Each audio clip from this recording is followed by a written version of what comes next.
So, welcome to this segment, which is purely our revision segment.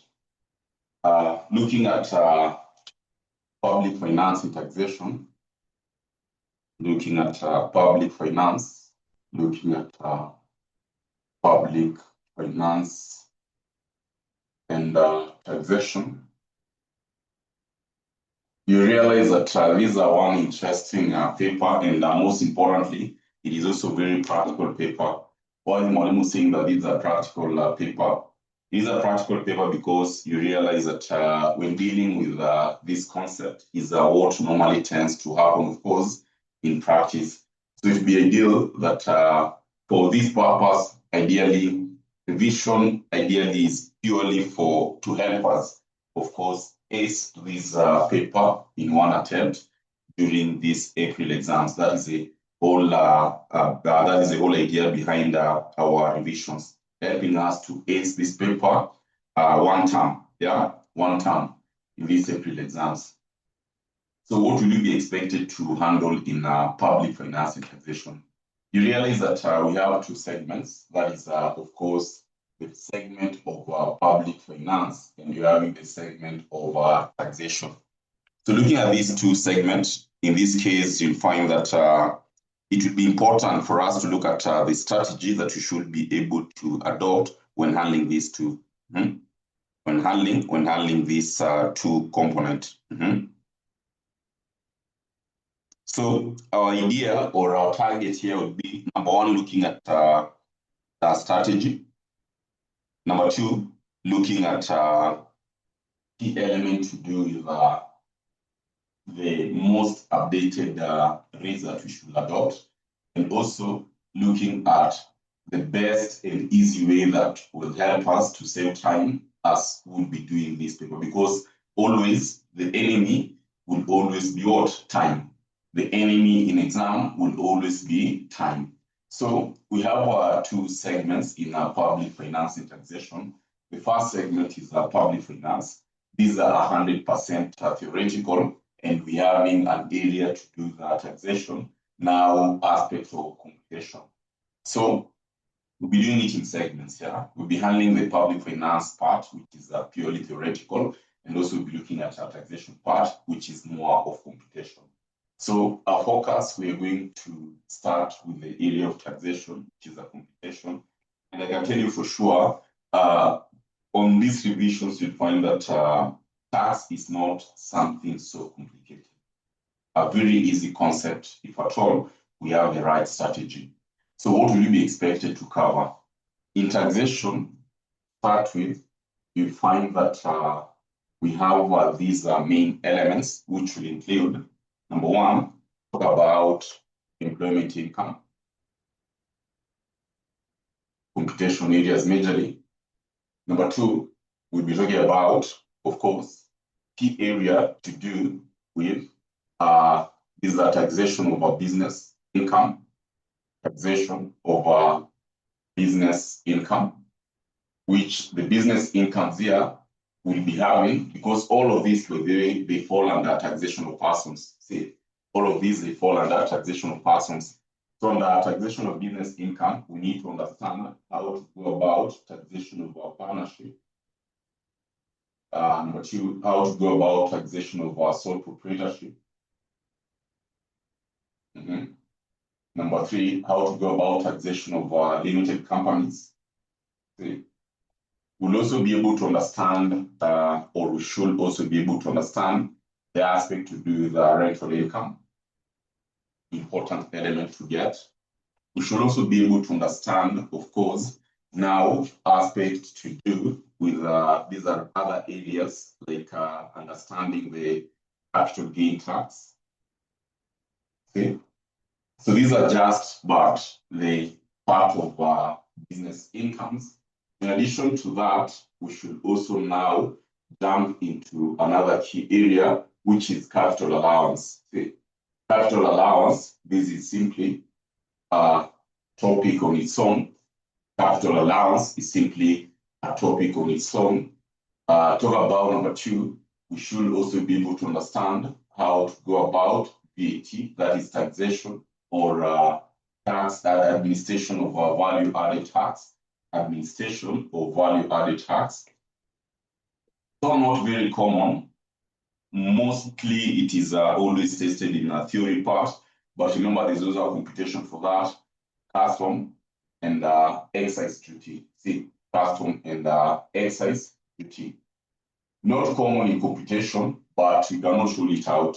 It is also ideal and very important for us to make sure that we gather the knowledge in relation to this. What will be our strategy? What will be our strategy? Our strategy will be very simple. What we'll be looking at, we look at the main concept behind it. After considering the main concept behind it, we'll also jump and consider, of course, how to always go about a question if asked, including, of course, some of these updated concepts that we know very well. Right now, where we are, everything that we'll be using the tags that were amended in year 2025. So you realize that there are some areas that are probably those that we guided last semester. Some rates will be very different with what we'll be guiding you this semester. That is the beauty part with tax. Tax will always tend to do, tax will always tend to change. So it is important that at least we should also be updated with some of these rates. So looking at the analysis of this paper, looking at the analysis of the paper, this is an area of computation. Looking at the analysis of taxation, public finance and taxation. Considering this analysis, these are what you're going to realize.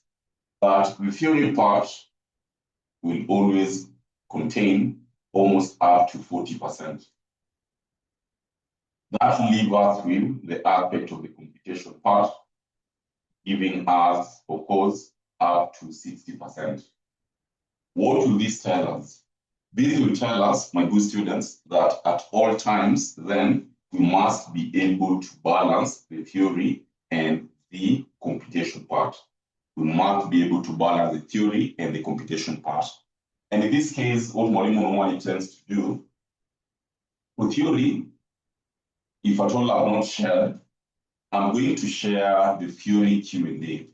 See, because more or less there are changes in terms of maybe the policies, you'll find that theory will always tend to be the same. So what we're going to do, Mwalimu will share, of course, the aspect to do with the computation part of, or rather the theory part, Q&A. This will help us to make sure that at least we have prepared well, and it will also make sure that at least we are familiar with how some of these questions are always tested. As at the end of the day, you'll find that once you're through that, we should be in a very, very good position. So in this context, Mwalimu will be able to share, of course, the computation part of this, the theory part, both for public finance and for taxation, so that when you're preparing, we should start preparing early in advance when it comes to the theory part. So this is what we should always be able to have in mind. Then for us to summarize all these concepts, I know I've been mentioning this over and over again. Allow me to mention it for the last time, probably for those who are joining the class only for revisions. For you to pass tax, for you to pass tax without a lot of struggle, and I've always said this, for you to pass tax without a lot of struggle, you must be very good with the Bible. You must be very good with the tax Bible. You must be very good with the tax Bible. So long as you are good with the tax Bible, then you find that your task here will always be very easy. Because when looking at all these elements, majorly for computation, all these for computation, what will guide us clearly is our tax Bible. It's our tax Bible. When we say about the tax Bible, remember we're looking at our Bible that has 5 chapters. We're looking at the Bible that has 5 chapters. You will be having a very difficult time. I'll just be frank with you. You'll be having a very difficult time if you don't master the Bible. Yeah. Even though you see tax kind of a very complicated unit, but in reality, it's a very easy unit. So when looking at our tax Bible, you just have to be, yeah, hakuna ujanja, hapa hakuna ujanja. You must be very good with the tax Bible. You must be very good with the tax Bible. This tax Bible, remember, is a Bible that will guide you up to advanced level, even when you'll be doing some of these things in practice. The tax Bible will be very, very important. It will be a very fundamental concept that will always be required to have. When we say about the tax Bible, these are the chapters in our tax Bible. The chapters in our tax Bible.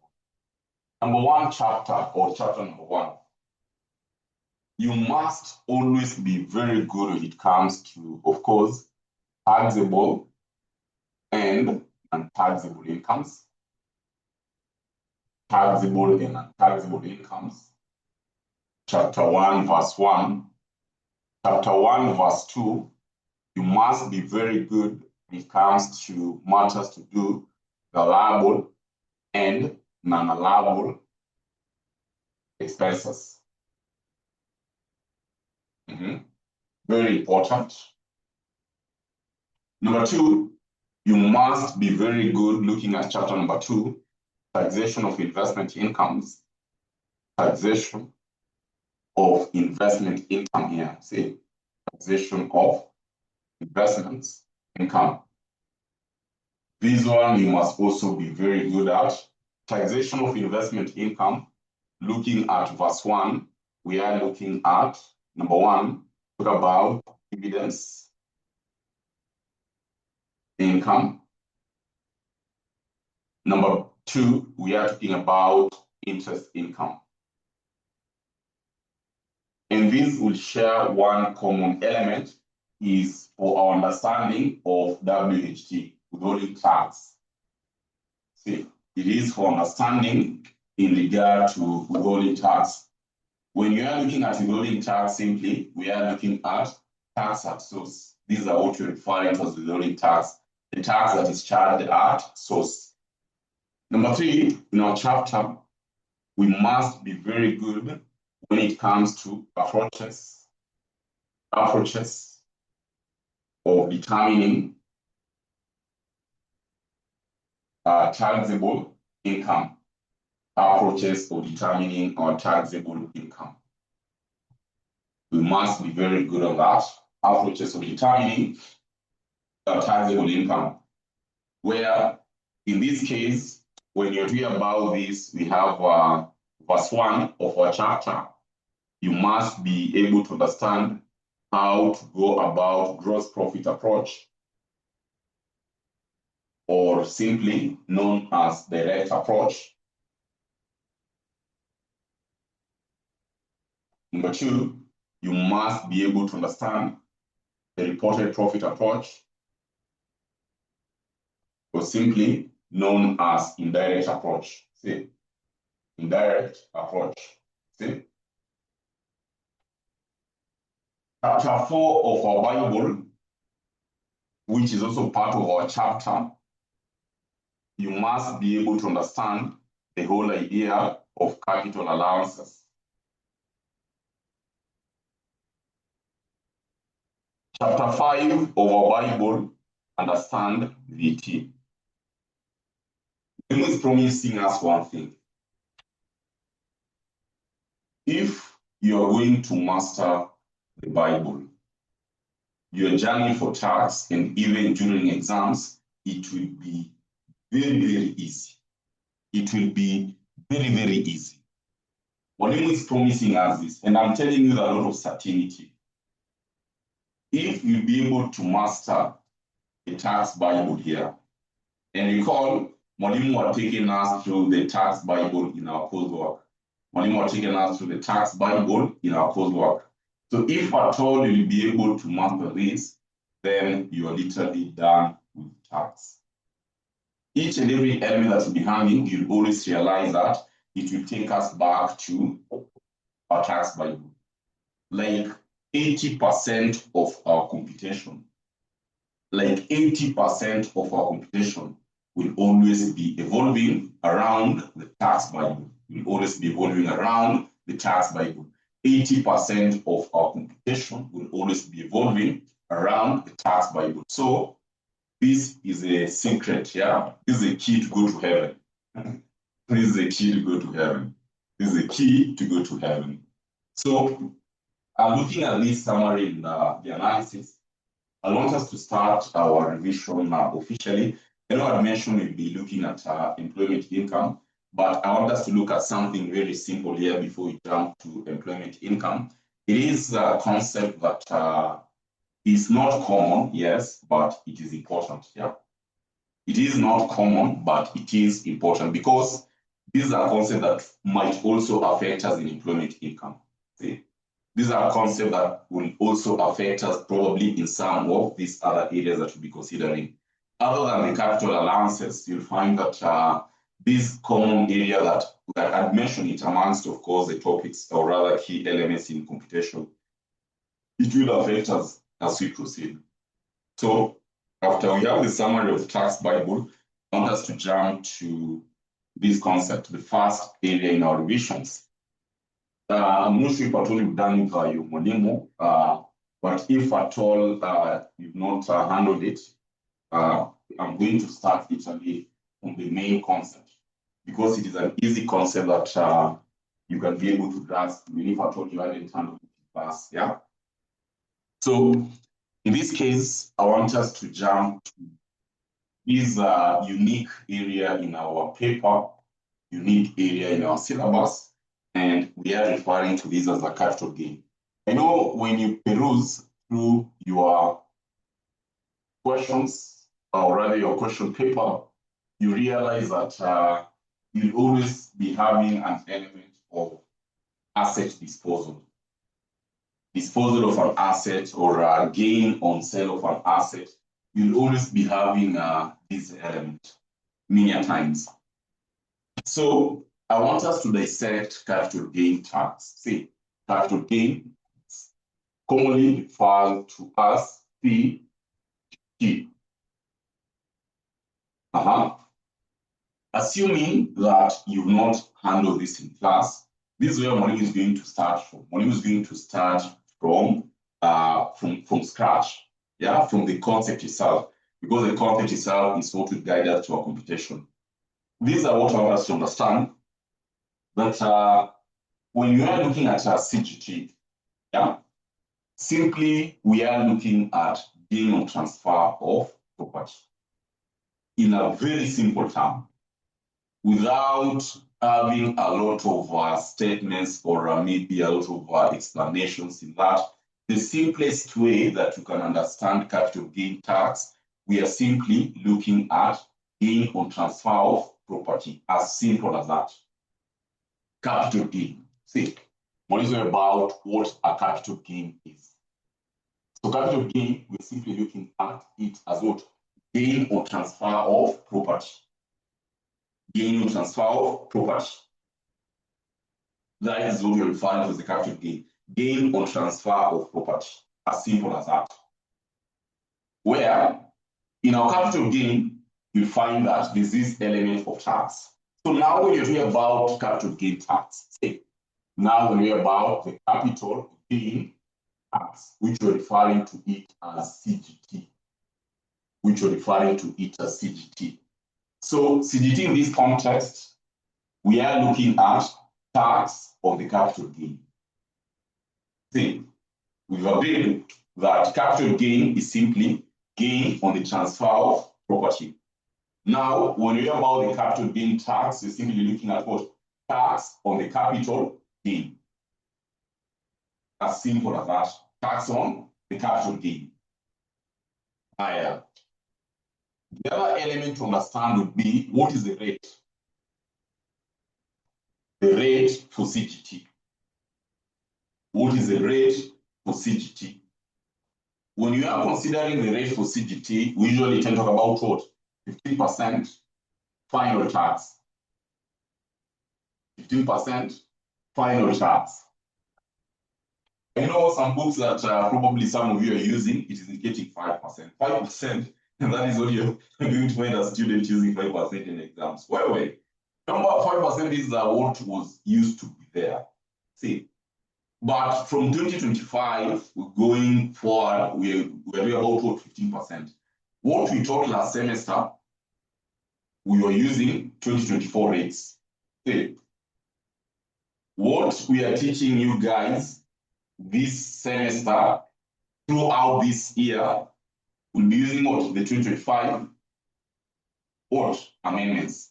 So when you read about capital gain previously, and some of what we taught last semester, or maybe some times back, we read about 5%. But this time around, we read about what? Capital gain is 15%, which is the final tax. See, so whichever books that you're revising, make sure that they are also updated. So in this case, we read about the rate of capital gain to be 15%, which is the final tax.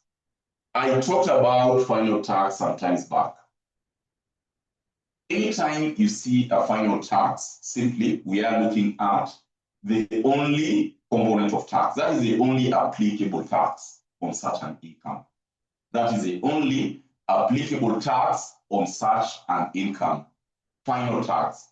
The only applicable tax on such an income is what we are referring to as what? Final tax. So the rate of CGT here, we are considering 15%, which is a final tax. There. We have now, Mwalimu, how will we be able to determine our capital gain? For us to determine our capital gain, this is easy. For us to determine our capital gain, this is easy. We are going to take, in this case, we normally refer to this as transfer value minus our adjusted cost. Transfer value minus our adjusted cost will give us what? Our capital gain. Transfer value minus adjusted cost will give us what you're referring to as the capital gain. See? Transfer value minus adjusted cost will give us what you're referring to as the capital gain. So, Mwalimu, you hear about transfer value, and I don't know what transfer value is. Mwalimu, you hear about transfer value, and I don't know what transfer value is.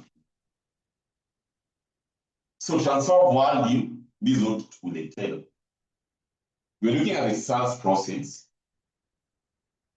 Sales proceeds here. Sales proceeds. Consider our sales proceeds, okay? We consider any incidental cost that we incur. So we deduct any incidental costs. When you hear about incidental costs, this is what you're looking at. Before I dispose of this asset, probably, I paid maybe some advertisement. I had to do some advertisement for us to sell this property. Maybe there was an agent that I paid. Maybe there's a commission amount that I paid. See? Maybe in this case, there are some legal expenses that we incur. Maybe in this case, there are some legal expenses that we incur here. See?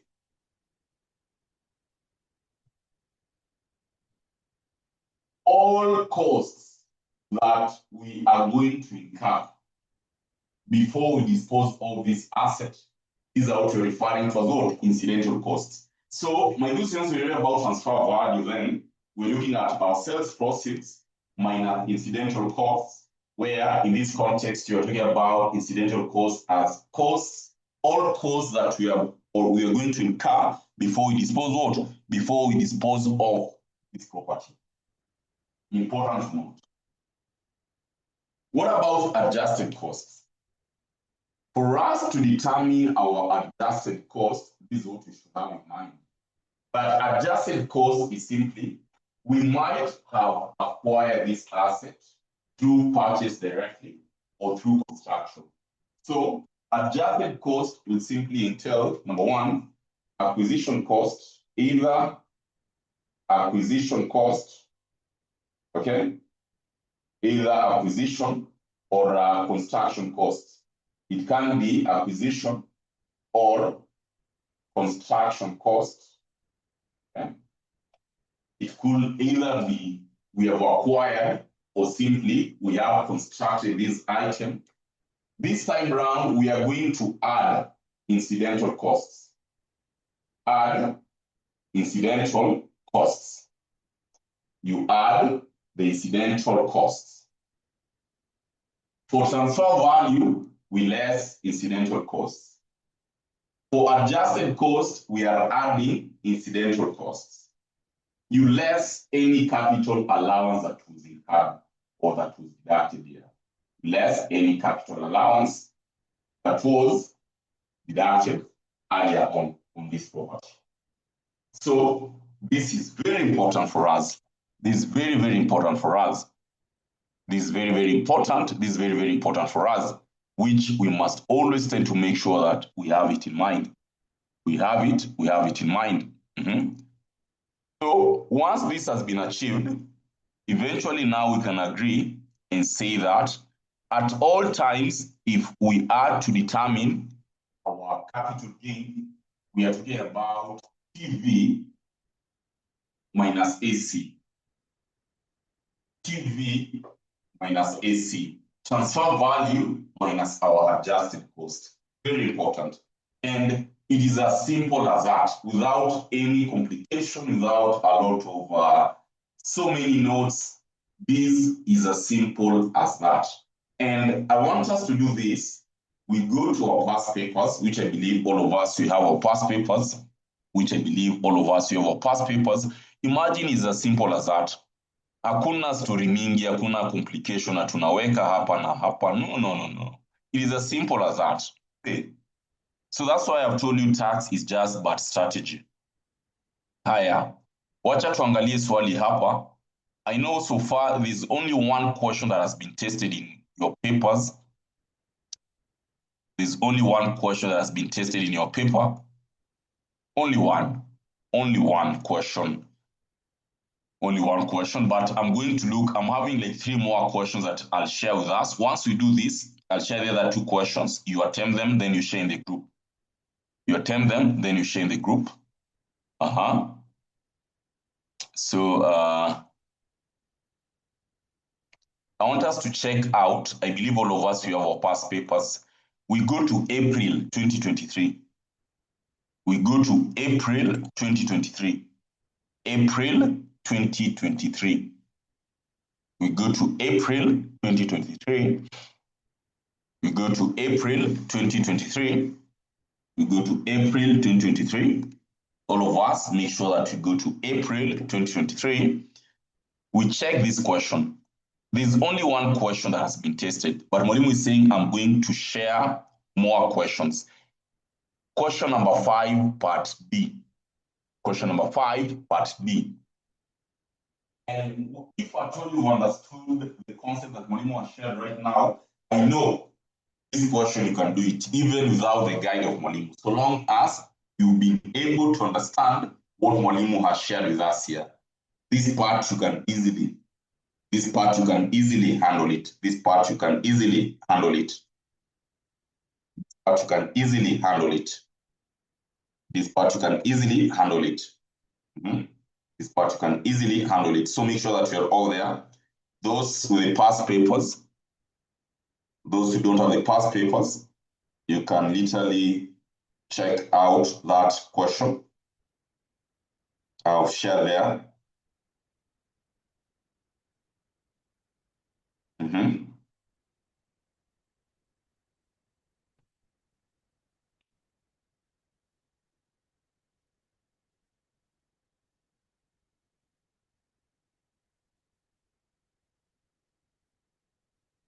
Very important, very important, very important. Very, very important. So if you have a question, can I see a thumbs up? If you have that question, can I see a thumbs up? Let me see a thumbs up. If I told you you've got that question in your past paper, let me see a thumbs up. Let me see a thumbs up. If I told you you've got that paper, let me see a thumbs up. Let me see a thumbs up. Let me see a thumbs up. Great, great, great, great.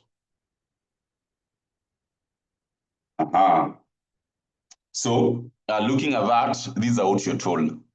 That Shebe Abdallah disposed of his property in September 2022 for 18.5.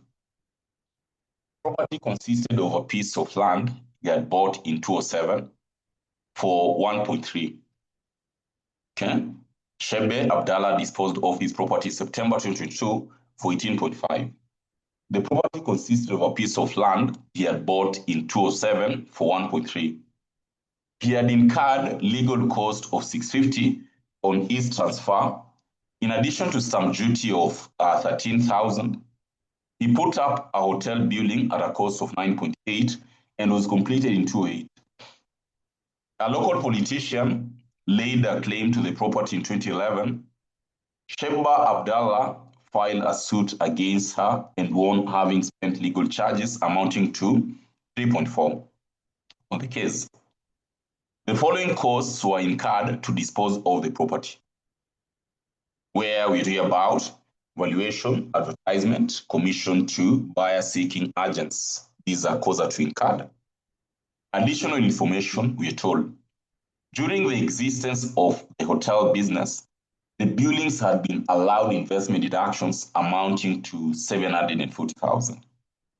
The capital gain tax rate during the year, recall, that's when Mwalimu was saying about what? Being updated with the rates. Being updated with the rates.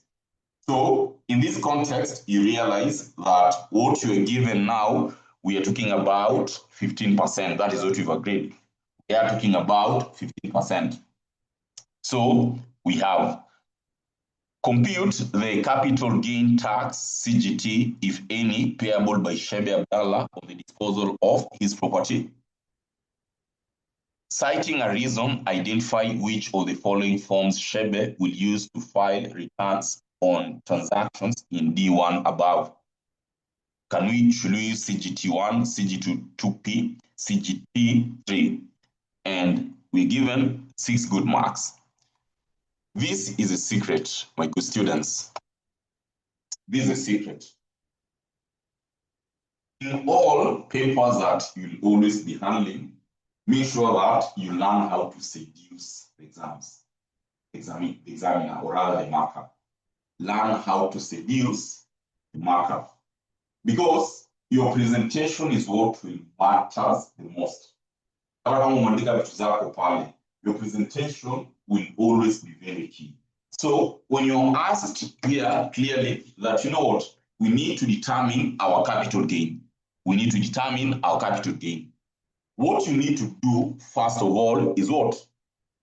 Make sure that you present your work clearly. So umekuuliza capital gain.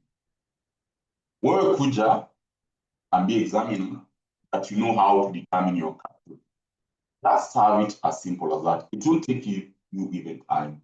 Capital gain, you come and show the examiner that you know how to compute that. Why is my C stretching?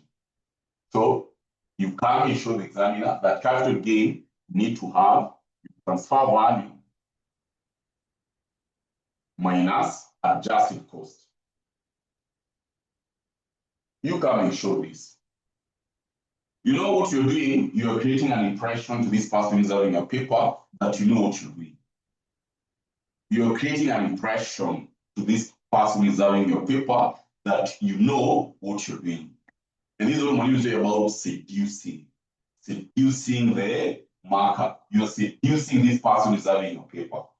Other than just starting the question haphazardly without any direction, show the examiner that you know what you're doing. Show the examiner that you attended class. Show the examiner that you literally attended class. See, so it's about transfer value minus adjusted cost. Once that has been presented, come and identify what were you given as your transfer value. So you have your transfer value. Right now, Mwalimu has guided us what transfer value will entail. Whereby, if at all you're brushing it very fast, you can have it there.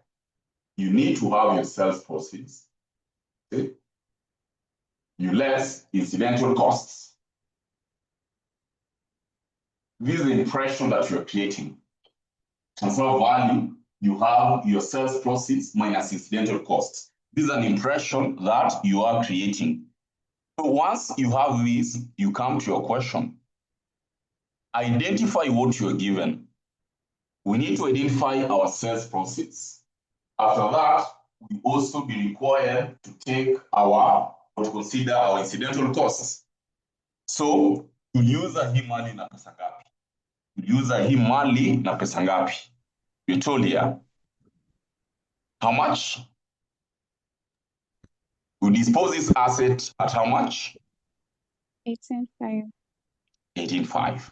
So very confidently, give us here our sales proceeds. We are talking about, of course, 18.5. Ask yourself this question. Did we have the incidental costs that we incurred on disposal of this property? Identify if at all we had any incidental costs. You're given there. The following costs were incurred to dispose of the property. You're given valuation costs 247,000. 247,000. We're given advertisement, which in our case, the advertisement here, we're given a value of 52,000. We have commission to buyer, so just have commission. Buyer, 1850.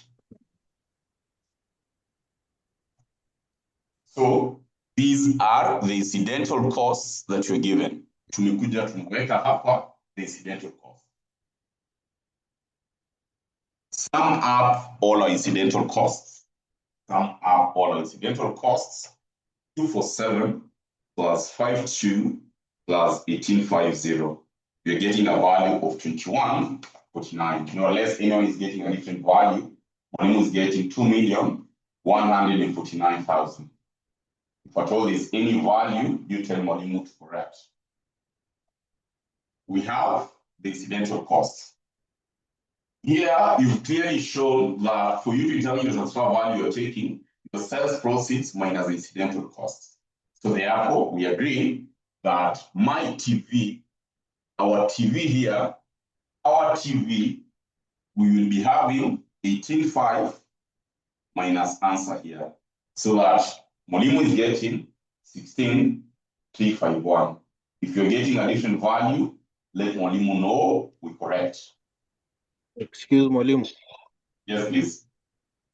On the question, there are some other incidental costs. Why have we not used it? Like the legal cost of 650,000. Was it on purchase or was it on sales?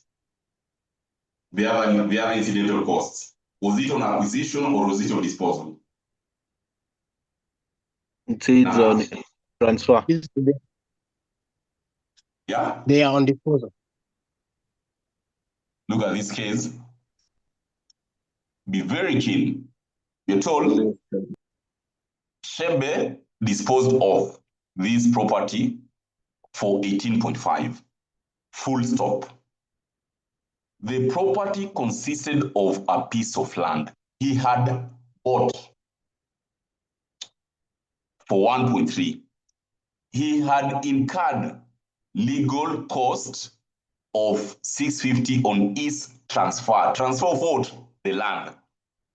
In addition to stamp duty, he put up a hotel at a cost of 9.8 and was completed in 2.8. A politician laid claim to the property. Sheba Abdallah filed a suit against her and won, having spent legal charges. So my question is, these costs here, were they on disposal or were they relating to acquisition? Acquisition. Yeah, acquisition. Acquisition, yes. Acquisition.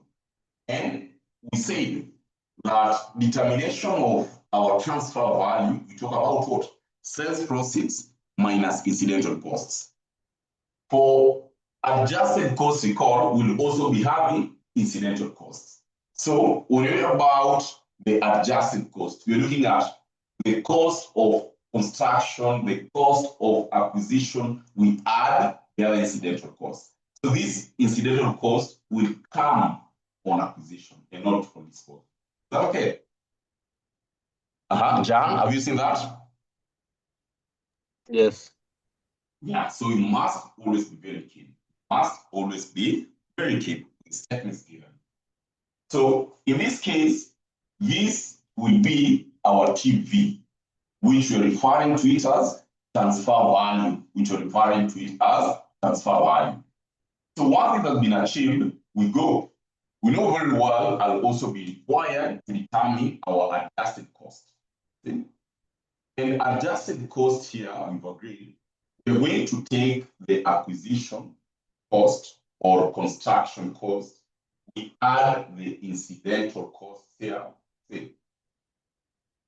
We are going to less any capital allowance that was deducted.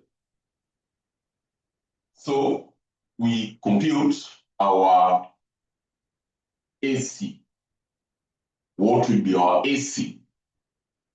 AC, we start looking at what were we given.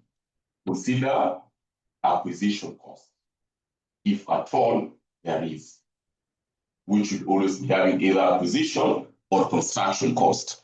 So if we check our question clearly here, number one, we purchased land at 1.3.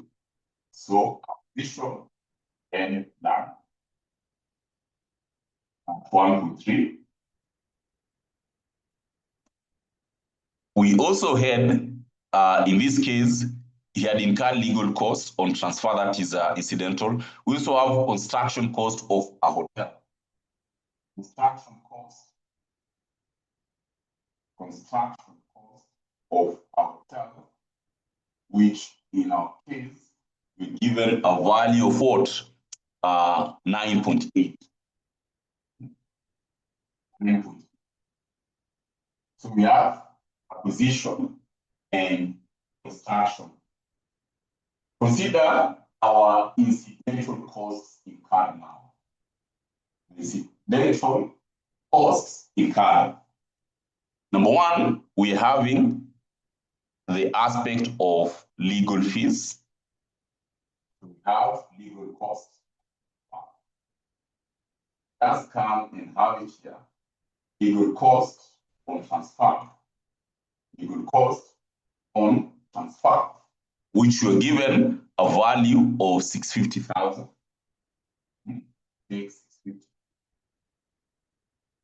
Look at other costs. We have stamp duty, 13,000.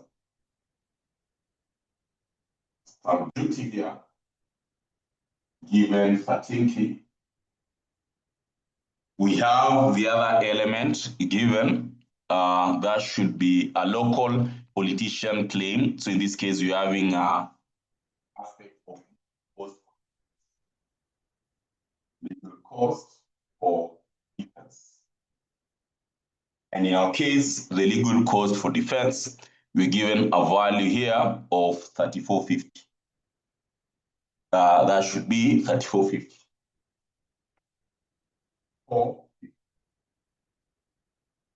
Check if at all there are other incidental costs that Mwalimu was not taking into consideration. Help Mwalimu to check if at all there are other incidental costs we've not taken into consideration. So we're having 650 plus 13 plus 3450, which would give us a value of 4,113,000. This case, we are having 13 or rather 1.3 here. That should be 1.3 plus 9,800, 11,100. Begin for adjusted costs, we are adding the acquisition and the aspect of incidental costs. So 11.1 plus 4,113 which would give us 15,213. We know very well and we require to less any capital allowance that was deducted during the life of that project or property. In our case, we're told that we had a property, or rather we had a capital allowance charged here, which amounted to 7. So this one, 740,000. We deduct 740,000. So minus 740, which in this case, it will give us a value of 473,000. We have our AC. We have our AC, adjusted cost. Where you're having a question, make sure you ask right now. Where you're having a question, make sure you ask right now. Where you're having a question, make sure you ask right now. So confidently, we can come and say that, you know what? Therefore, to determine my CG, which is capital gain, we are going to take 16,351.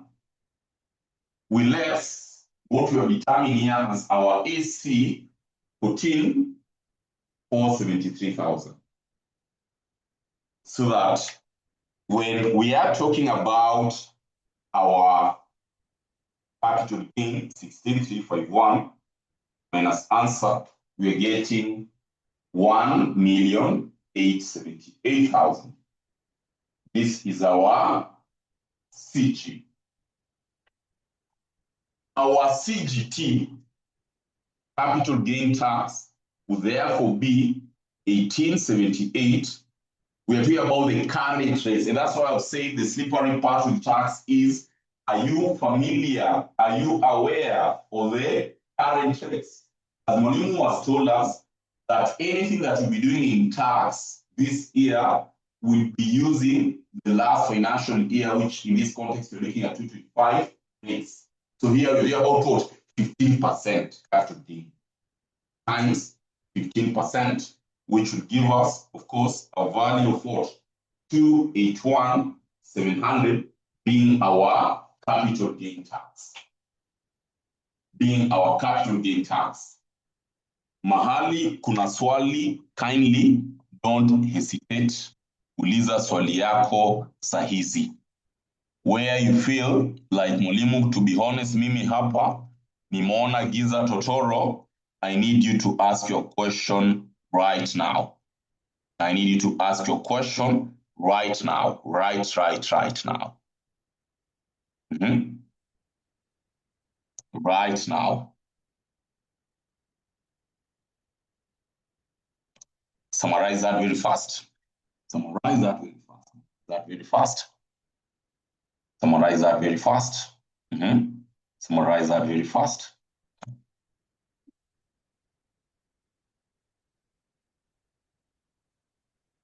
Summarize that very fast.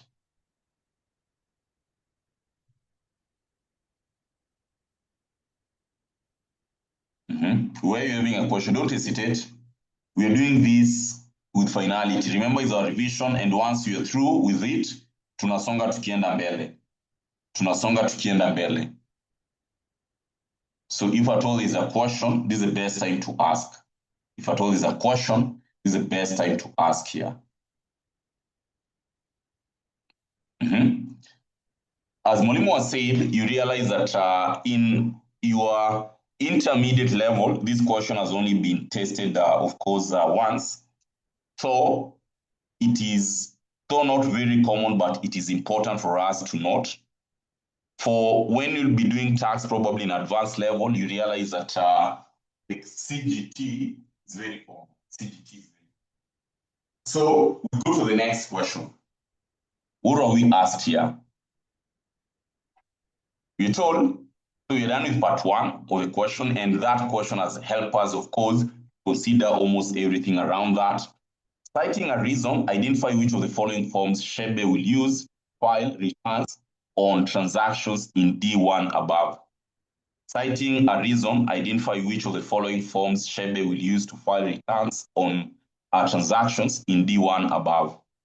So, looking at this case, you realize that just like any other returns that you usually file, talk about VT, we normally talk about VAT3, talk about annual income tax, usually talk about IT2 for company, IT1 for individuals. So each and every aspect of filing our returns will always be having specific forms. So when you ask such, this is what you're going to do. When you ask such, of course, we'll be looking at it in details here. We know about this form that we usually refer to as CGT1. See, CGT1, a very important file when it comes to capital gain. CGT1, a very important file when it comes to capital gain. So, capital gain tax, file number 1. What about this file? You realize that in this case, we usually look at it as this is a notification of transfer. See, this is a form for notification of what? Form for notification of transfer. Form for notification of transfer. Form for notification of what? Form for notification of transfer. This is like a return slip. See, we're looking at it as what? A return slip. These are return slip. When I am filing my return, we read about what? What are we going to show? Notification. When I'm filing VAT, I'll always have a return slip showing that I have actually filed my VAT, showing that I've actually filed my income tax, showing that I've actually filed my pay. So it is simply a form for notification of transfer, which in this context, we are looking at it as return slip. Return slip. These are return slip. See, these are return slip, where we just register and confirm that there is aspect that I've done. See, important to note. We have CGT. CGT, that is, of course, that we're about, we talk about notification to transfer, form for notification of transfer, form for notification of transfer. Then we have, of course, the other file here. So in this case, you're about translate or permit as what we've declared declaration that we file. Now CGT 2 form. CGT 2 form. You have what we declare, or we just notified the authority that this is what we file. So you have the CGT 2P, CGT 2P form. So what about this form? You realize that now these are payment form. Payment form after submission. Payment form after submission. Payment form after submission of our capital gain. These are payment form after submission of our capital gain. And this is also very practical. This is a concept. Ideally, it's not only for exams, it will also help us a lot. So payment form after submission. So this is what we normally refer to as the payment slip. Payment slip. Payment slip. This is what we're referring to as the payment slip. Payment slip. Yeah? Payment slip. Payment slip. You have confirmed in this case, this is a liability. Yeah? This is a liability. I need to pay. That is CGT 2P. We talk about, of course, CGT 3 form. Ideally, we normally refer to this as a clearance certificate. See, clearance certificate, very important. This is a clearance certificate here. Clearance certificate. This is a clearance certificate. See? Clearance certificate. I have paid. See, the process, you declare. You come and pay. Payment slip. After you pay, you get a clearance certificate. CGT 3. It has a confirmation that this item has actually been paid. See, this is liability. This liability has been fully paid. So these are the forms. Now, the question here wanted us to do this. If I told you check our question, see what you are asked. We're told that citing reason, identify which of the following forms shall be used to file returns. What can you give Molimu? Which form are we going to use to file returns? Someone to give Molimu had. CGT1. Very good. CGT1. We're going to use CGT1 to file these returns. CGT1. Very important to note. Any question on that? Any question on that? So in that case, of course, I'm going to share 2 more questions for capital gain, but as it is always as simple as what we've looked at this point. When it comes to capital gain, always as simple as what we have looked at that point. Any question? Any question? Okay, that's a wrap for capital gain. We jump into one of the main elements here. That will be what? Employment income. Employment income. Employment income. So we have, of course, employment income, a very key element, and make sure that you grasp this concept here correctly, because it will also affect you partly in advanced tax and partly in business data analytics. The concept of employment income, it will not end at this point. It will affect you partly in advanced taxation and also partly in business data analytics. So make sure that we grasp this concept at this point. When we are looking at employment income, what are the key concepts that, first of all, we must make sure that we are good at? Key points. What are the key points that we must make sure that we are good at when dealing with employment income? Number 1, be good in understanding the aspect of residential status. Residential status. Residential status, recall, we are considering a person either being resident or non-resident. See? Residential status. Know or identify that this person is a resident or non-resident. Remember, residential status is just, of course, a status that is given to a person for tax purposes. A status that is given a person for tax purposes, where it could be either an individual or a company.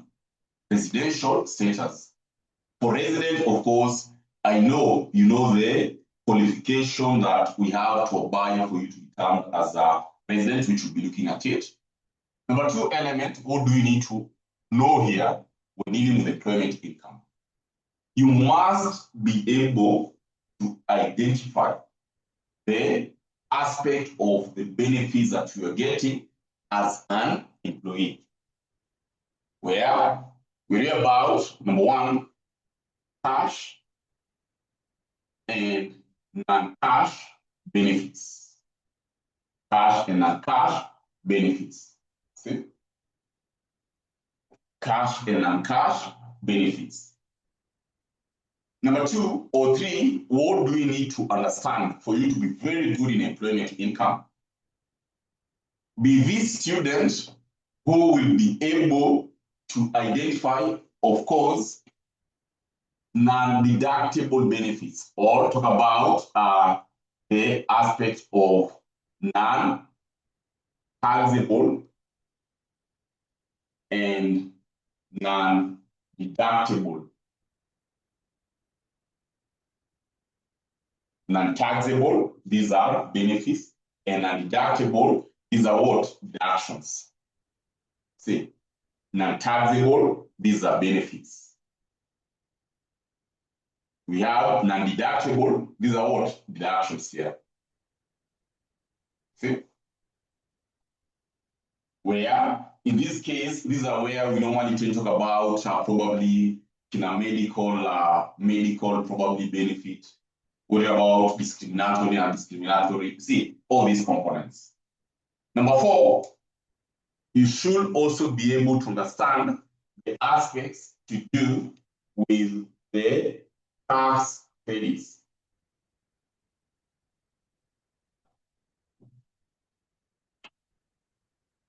Finally, you must be able to understand the format. This is all about employment income. This is always about employment income. Are you good on this? If you're good on this, then you're literally done with employment income. If you're good on this, you're literally done with the employment income. Hakuna kitu kingine. You're literally done with employment income. So what we're going to do here, we're going to use a reverse strategy. Yeah? We start with the formats going back, because I know you have the notes. I know you have been taught employment income and you have the notes.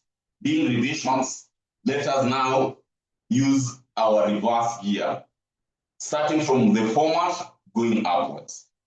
And this is what we're going to start with.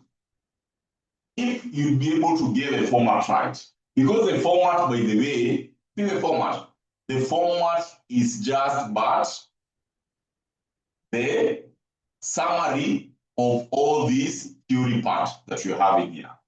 The format is just but the summary of all these theory parts that you're having here. So let us start with the format of employment income. Let us start with the format of employment income here for us to master it very well. Starting with the format of employment income here. Number 1, of course, title is very important. Title is usually very, very important.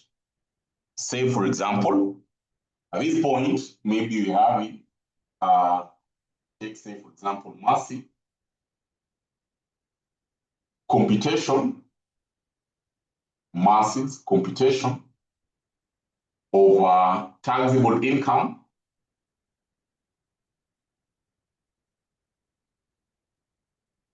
for the year ended,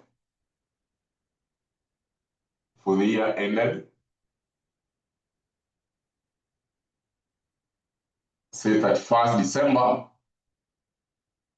2025. Title is very important. Title is very, very important here. Massive computation of taxable income for the year ended at 31st December 2025. We know very well that number 1 will always be required to start with the basic salary. So we have reporting currency, say in shillings. We have consider our basic salary. Basic salary. There's a point on basic salary that I'll always want us to know. Point on basic salary that I'll always want us to know. Key point here. Key point on basic salary that I'll always want us to make sure that we are always very keen. We are always very keen. Basic salary, my good students, in all scenarios, you can do that research right now. Take your past papers and look at these statements. In each and every question that you'll be having, this statement will always be there. You'll be given this statement: basic pay inclusive, or in this case, it can be talked after they'll tell you inclusive. They just say basic pay, then assuming 3 million, okay? Pay, say 500,000. The basic pay, 3 million, net of pay, 500,000. Basic pay, 3 million, pay deducted,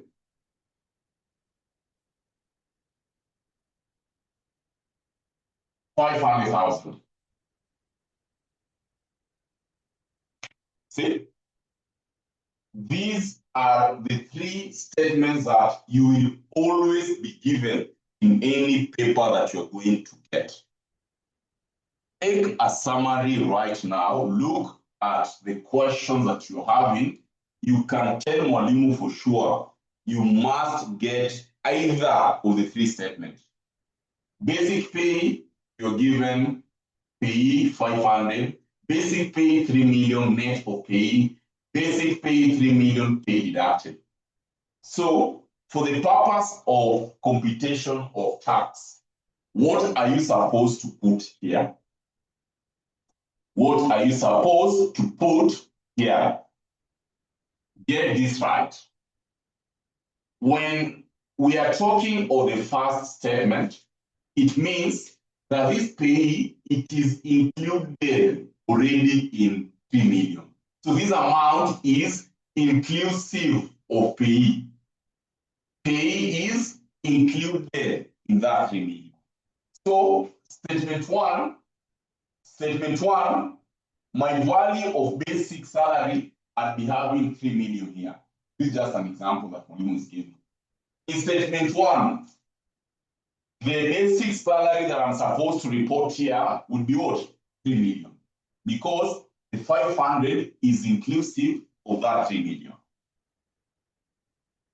In statement two, net of pay, meaning that this value is exclusive of pay. So that is to say, I have to add back pay. So statement two, I'm going to take the 3 million here, we add 500, give us 3.5. The basic pay that you should report. In statement three, pay deducted, the same aspect will apply with statement two. So statement three, again, I'll be having 3 million plus 500, give us 3.5. So at all times, always make sure that you are keen with this. That is secret number one. At all times, make sure that you are keen with this. That is secret number one. Identify, okay, I am given basic pay. Is it net of pay? Is it pay deducted or is it pay? When you are given pay without any other statement, that is to say that amount of pay is included there. Very important to note. Key point number one here. So we have our basic salary. We take our value here. We take our value at that point. We add benefits and allowances. Add benefits and allowances here. Add benefits and allowances here. You add the benefits and allowances at this point. Number one, maybe we're talking about, say, car benefit. Car benefit being number one. Note on car benefit. Mwalimu is saying that we're using reverse. So even the notes that we're putting here, these are just what? For small revisions. Car benefit. Car benefit. For car benefit, we'll be looking at 3 scenarios. For us to determine the benefit, car benefit, we'll be looking at 3 scenarios. Scenario number 1 is if this car is purchased by the company,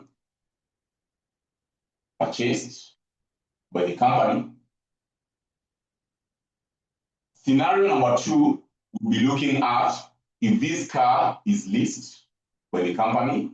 Scenario number 3, if this car is hired by the company. For us to consider car benefit, we are looking at 3 scenarios.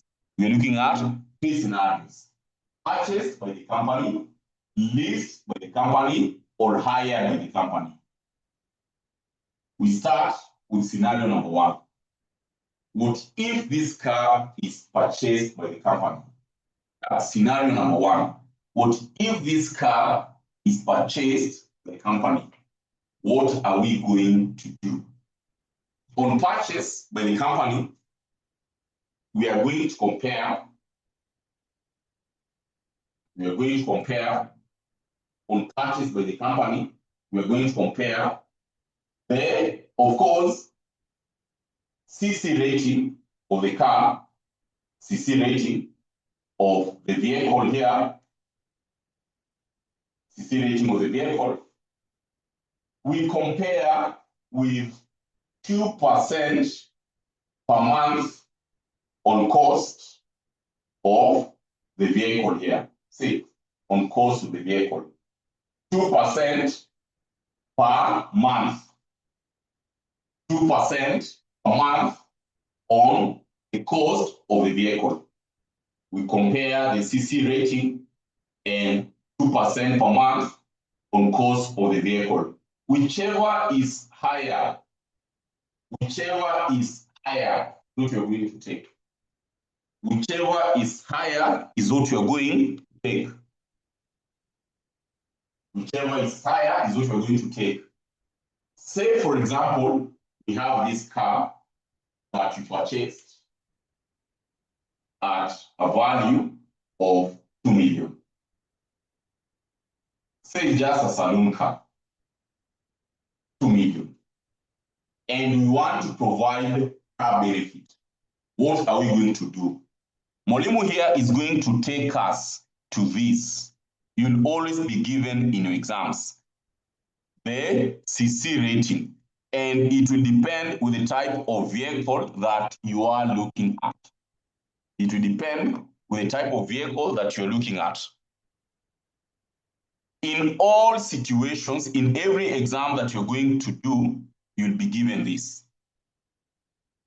Prescribed benefits of motor vehicles. These benefits we have what?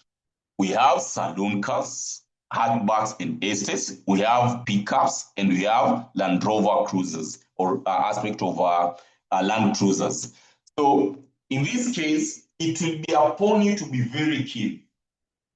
Identify the type of vehicle that the examiner has given you. If at all they are not stated, we'll always assume is either a salon, hatchback, or estate. If at all the examiner has not specified type of vehicle, whereby it is just a blank statement that you are having what? A motor vehicle. But if at all the examiner has specified, be very keen. You'll always be given this in each and every question that you'll always be having for tax. You'll always be given this. So, assuming we purchased a saloon car at 2 million, and in this case, we are looking at, say, 1800 cc, and we want to determine the benefit of this car. The benefit that the employee is going to earn. Say, we come to our prescribed benefit rates. We have a car of 1800 cc, for example. We come and check, okay, where is 1800 falling? 1800 is falling in this scale. 1800 is falling in the scale of 1751, 2000 cc. So we can agree that therefore 1800 is somewhere in between here. And at this point, the CC rating benefit per year, if at all this car was provided for the whole year, we're looking at 86,400. Okay. We're looking at 86,400. We always be given that. We always be given that. So here we come and see that we've seen the annual rate or benefit for this car, which is 1800cc, is 86,400. So you come and say, okay, my CC rating is 18 or 86,400, the value that you've seen there. According to the CC rating of this car, we are having that value of 86,400. Okay, we compare. This car was purchased at 2 million. If this car was purchased at 2 million, what is the 2% on cost of the vehicle? Assuming this car was there for the whole year, we take 2%, that would give us like 24% of 2 million. 24% of 2 million. If I told you to take the benefit here, and that is to say 0.02 times, of course, 2 million, that should be 0.24 because you're looking at for the whole year.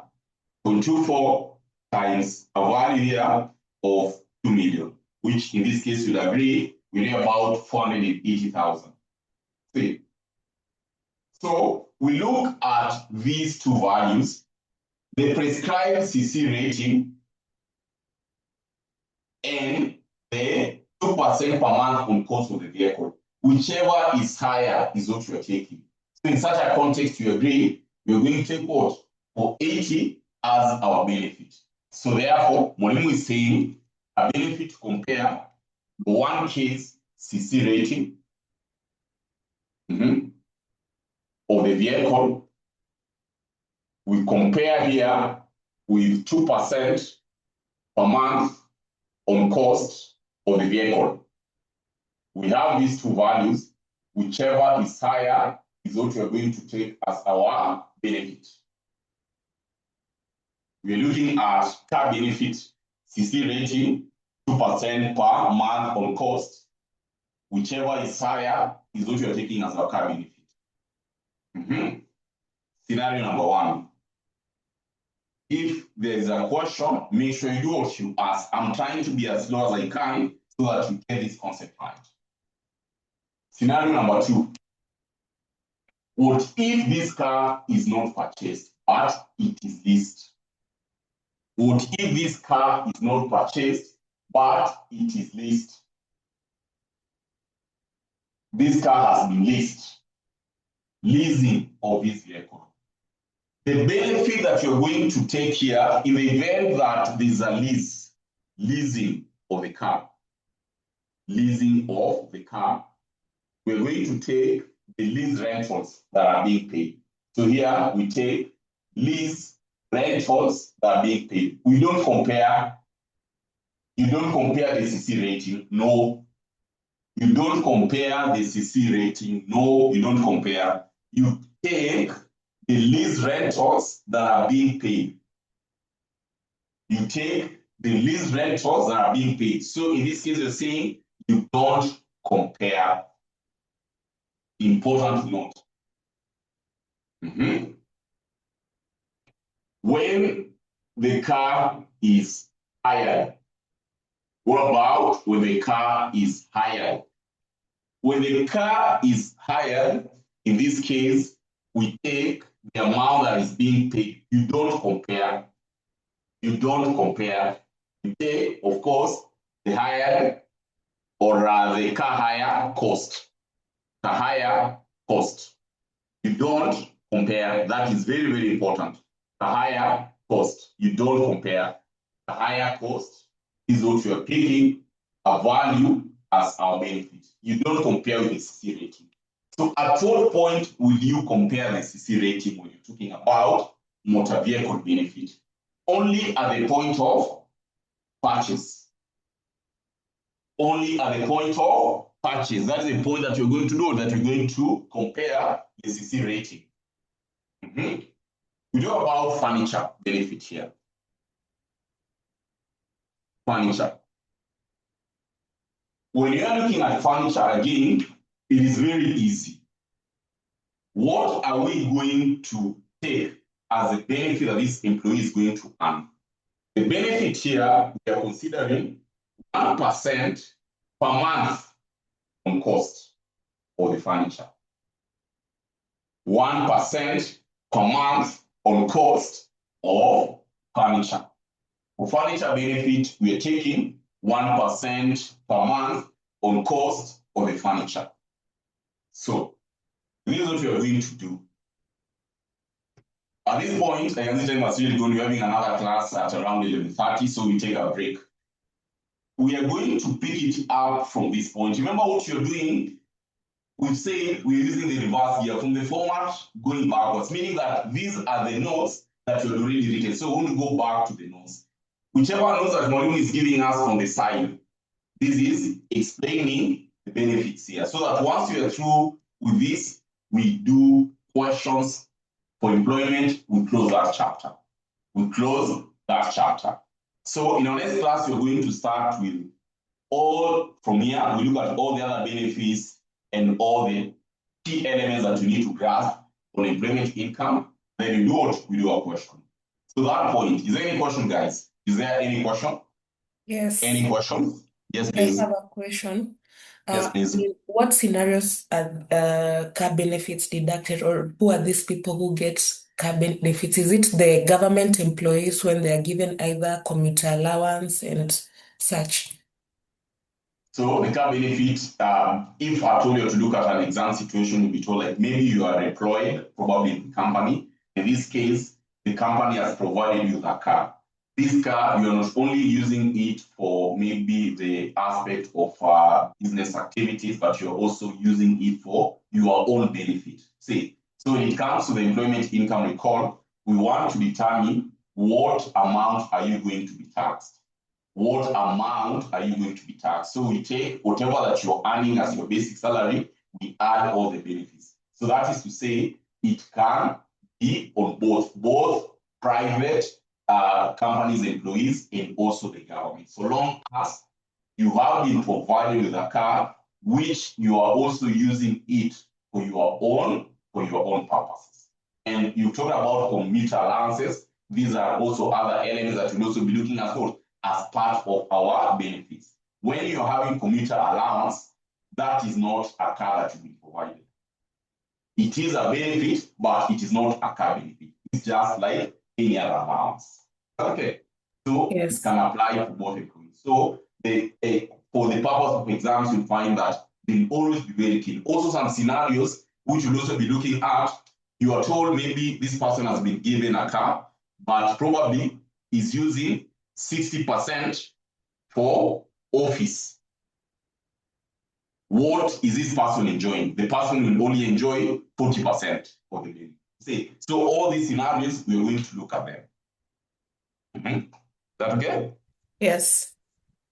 Great. Any other question, guys? Any other question? This is out of the yes, please. text. No, please write on the biometrics on KASNEB before exams. Sure, no worries. It's your particular pressure. Just going to biometrics, remember like KASNEB are also adopting tech stars. In this case, this right now is a pilot stage.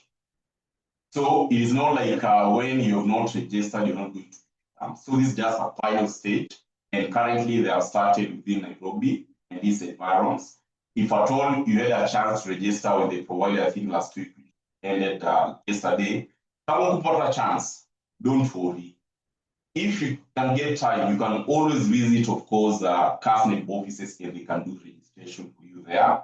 Or during that exam period, I also believe that they'll also be providing that on the examination centers that will be doing that. So you use your particular pressure. You don't need to hang yourself because you're not registered. No, you still have a chance. This is just a pilot stage. This is just a pilot stage that is expected to continue for over maybe all of this year, so that every student to be onboarded on that. So biometrics, it is important, yes, but easy for peer pressure. When you get time, you go and register, but it is not something that should give you a lot of pressure. Okay. Great. Any other question? But then if I told you guys you get time and visit KASNEB offices, utakuwa register tu pale. Utakuwa register tu pale. So it's not something that to give you pressure. So revision classes, we say always we can always we mention 9. Yeah. After yesterday, maths today, clear from each level. You start at around in fast, but yearly revision class is Saturdays from 9 a.m. So you guys have a very good weekend, and see you, of course, in our next class, which is FM. FM, we are starting in the next 30 minutes. You guys have a nice time. Bye-bye.